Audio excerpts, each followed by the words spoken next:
Ouais, ouais, c'est assez courant dans le zen. Il y a des poèmes qui sont typiquement des enseignements donnés par des maîtres à leurs disciples.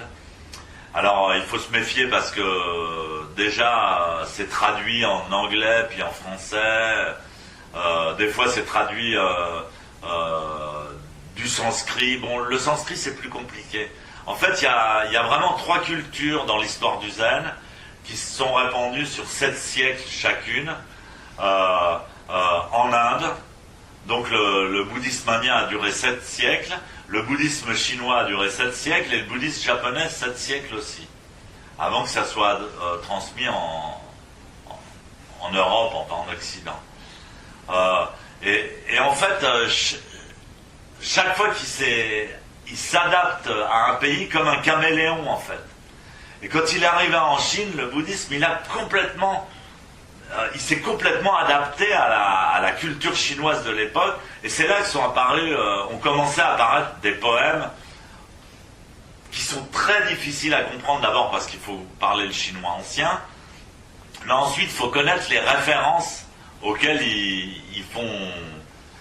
Si on ne connaît pas quelques références historiques ou de mode ou de trucs comme ça, on passe souvent à côté de la compréhension du poème. Il faut avoir une grande culture. Alors heureusement, des maîtres anciens les ont commentés et ont donné des références, et ils expliquent ça se réfère à ça, mais c'est pas forcément facile à décrypter, quoi. Et donc ils faisaient des poèmes très abstraits et qui faisaient appel beaucoup à l'intuition. Et puis le chinois, en fait, il n'y a pas de verbe comme en France, il n'y a pas de... c'est des kanji, et le kanji, il est assez... il suffit presque à lui-même. Chaque idéogramme raconte une histoire et se suffit à lui-même. Donc ça appelle beaucoup d'intuition. C'est-à-dire que même 2 personnes qui vont lire le même poème, ils peuvent le comprendre ou l'interpréter différemment. Il y a beaucoup plus de liberté. Donc c'est une nouvelle culture qui a influencé le zen.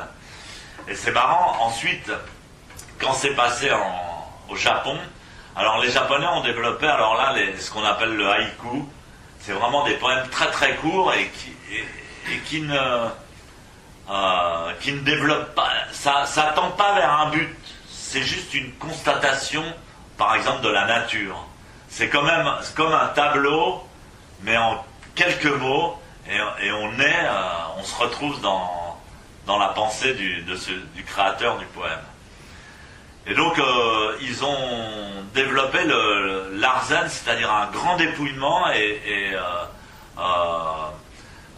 ils ont aussi beaucoup dans les arts martiaux, ça a beaucoup influencé les arts martiaux japonais.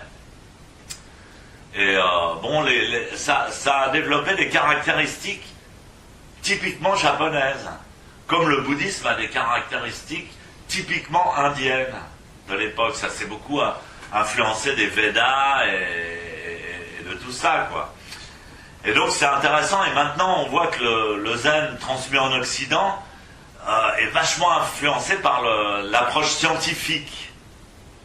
Et ça s'adapte beaucoup à la société dans laquelle on est et à la culture dans laquelle il est baigné.